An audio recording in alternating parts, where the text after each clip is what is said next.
हाँ, तो दोस्तों इस वीडियो के अंदर हम ट्रॉम इंडस्ट्रीज के आईपीओ के बारे में बात करेंगे और जानेंगे कि इस आईपीओ के अंदर आपको अप्लाई करना चाहिए या नहीं। चलिए शुरू करते हैं।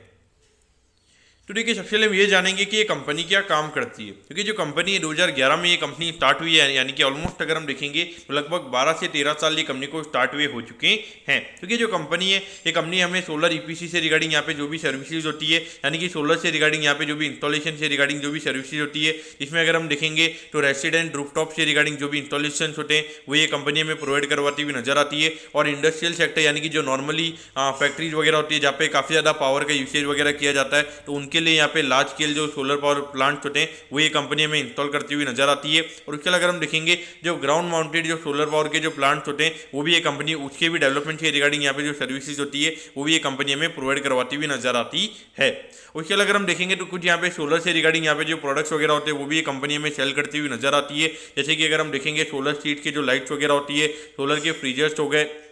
फिर ऑफ ग्रिड जो सोलर के सिस्टम्स वगैरह होते हैं, सोलर की जो होम लाइट्स वगैरह होती है, तो वो भी ये सारी चीज़ें ये कंपनी हमें सेल करती हुई नजर आती है। अगर हम देखेंगे तो हार्डली अराउंड 31 एम्प्लॉइज ये कंपनी के नाम में काम करते हुए नजर आते हैं। डेफिनेटली अगर यहाँ से कंपनी को बियॉन्ड द पॉइंट अगर ग्रो करना है तो वहाँ पे डेफिनेटली अच्छे खासे और इंजीनियर्स कंपनी को यहाँ पे हायर करने पड़ेंगे, जिसकी वजह से अगर कंपनी का काम अच्छा रहेगा तो वहाँ पे डेफिनेटली आने वाले टाइम पे लगातार कंटिन्यूसली ऑर्डर हमें यहाँ पे कंपनी में देखने को मिल सकते हैं। अगर हम यहाँ पे कंपनी के ऑब्जेक्टिव की अगर हम बात करेंगे, यानी कि जो आईपीओ से कंपनी को पैसा मिलने वाला है उसे कंपनी कैसे यूटिलाइज करने वाली है, तो देखिए यहाँ पे कंपनी को सोलर पावर प्लांट यहाँ पे कंपनी को बनाना है, तो उससे रिगार्डिंग यहाँ पे ये कंपनी का आईपीओ में आता हुआ नजर आ रहा है। और बाकी अगर हम देखेंगे तो वर्किंग कैपिटल की रिक्वायरमेंट यानी कि जो नॉर्मली कैश की रिक्वायरमेंट होती है उसके रिगार्डिंग यहाँ पे कंपनी का आईपीओ में आता हुआ नजर आ रहा है।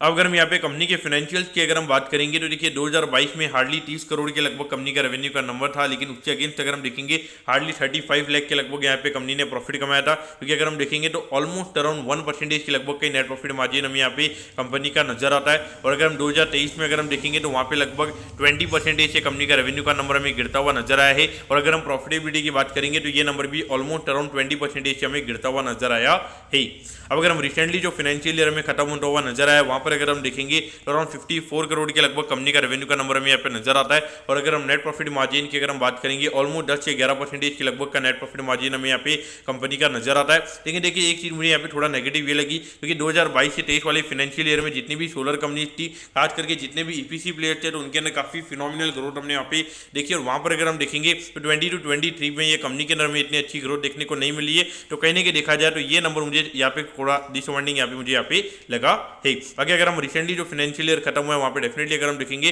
तो ग्रोथ के नंबर हमें यहाँ पे अच्छे नजर आते हैं। लेकिन एकदम से जो 10 से 11% के लगभग का कंपनी का नेट प्रॉफिट मार्जिन का नंबर हुआ है, जो पहले हार्डली 1% के लगभग था, तो कहीं ना कहीं देखा जाए तो थोड़े बहुत नंबर्स ऐसा लग रहा है कि अभी आईपीओ आ रहे, तो कहीं ना कहीं यहाँ पे नंबर्स मैनिपुलेटेड हमें यहाँ पे नजर आ सकते हैं।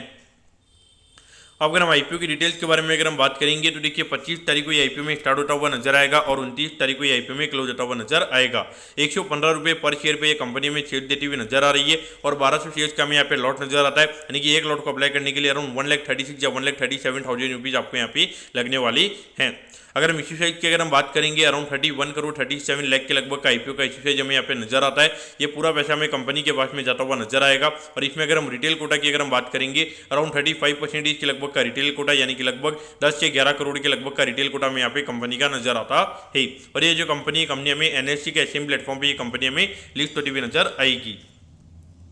अब अगर हम टाइम टेबल के बारे में अगर हम बात करेंगे तो देखिए 30 तारीख को आपको पता चल जाएगा कि आपको अलॉटमेंट मिला ही, यानी कि अलॉटमेंट नहीं मिलता तो 31 तारीख को रिफंड मिल जाएगा। 31 तारीख को आपके डीमैट अकाउंट में शेयर आ जाएंगे अगर आपको अलॉटमेंट मिलता है। और 1 तारीख को ये कंपनी में लिस्ट होती हुई नजर आएगी।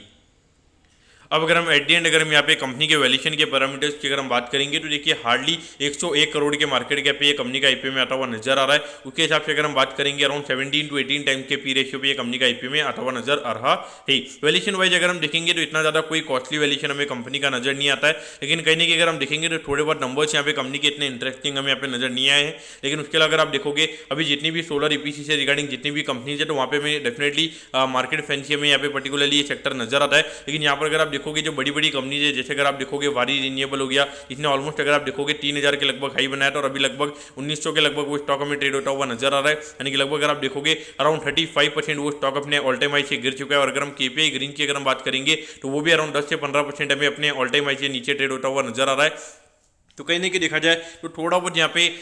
जिस तरीके से यहाँ पर हमें जो सोलर से रिगार्डिंग जो सप्लाई है वो जिस तरीके से हमें यहाँ पे बढ़ता हुआ नजर आ रहा है, यानी कि जो सोलर से रिगार्डिंग जो कंपनीज है जिसका जो सप्लाई में यहाँ पे बढ़ता हुआ नजर आ रहा है, यानी कि डेफिनेटली जो लोगों के पास यहाँ पर अगर ऑप्शन अगर लगातार अगर बढ़ते रहेंगे तो वहाँ पे डेफिनेटली जो कंपनीज यहाँ पे जो लिस्टेड है जिनको जो प्रीमियम वैल्यूशन यहाँ पे मिलता हुआ नजर आ रहा है, तो वो डेफिनेटली हमें कहीं ना कहीं ओवरऑल सेक्टर का हमें यहाँ पे कम होता हुआ नजर आ सकता है। इसीलिए आपको यहाँ पे ये सेक्टर से थोड़ा कॉशियस आपको रहना चाहिए, पर्टिकुलरली खास करके मुझे लगता है कि आने वाले 1 से 2 साल में ये सेक्टर का जो टॉप है वो यहाँ पे मुझे लगता है कि बनता हुआ नजर आएगा। और अभी यहाँ पर आपको क्या करना चाहिए, मेरे ख्याल से डेफिनेटली यहाँ पर आपको लिस्टिंग इनके लिए अप्लाई करना चाहिए, क्योंकि इशू साइज यहाँ पे छोटा और कंपनी के फंडामेंटल्स को अगर हम देखेंगे तो वैल्यूएशन वाइज जितना ज़्यादा एक्सपेंसिव नजर नहीं आता और कंपनी के फंडामेंटल्स भी हमें यहाँ पे अच्छे नजर आते हैं, तो उस पॉइंट से डेफिनेटली यहाँ पर आपको लिस्टिंग इनके लिए अप्लाई करना चाहिए। और अगर बाई चांस अगर ये कंपनी 40-50% इसके प्रीमियम भी अगर ये कंपनी खुलती है तो मेरे ख्याल से लिस्टिंग पर भी ये कंपनी को बाई किया जा सकता है। तो दोस्तों मैं कहता हूँ कि ट्रॉम इंडस्ट्रीज के आईपीओ के बारे में आपको सब कुछ समझ में आ गया होगा। अगर आपकी कोई भी क्वेरीज है आप कमेंट कीजिए, मैं जरूर आपके कमेंट पर रिप्लाई करूंगा।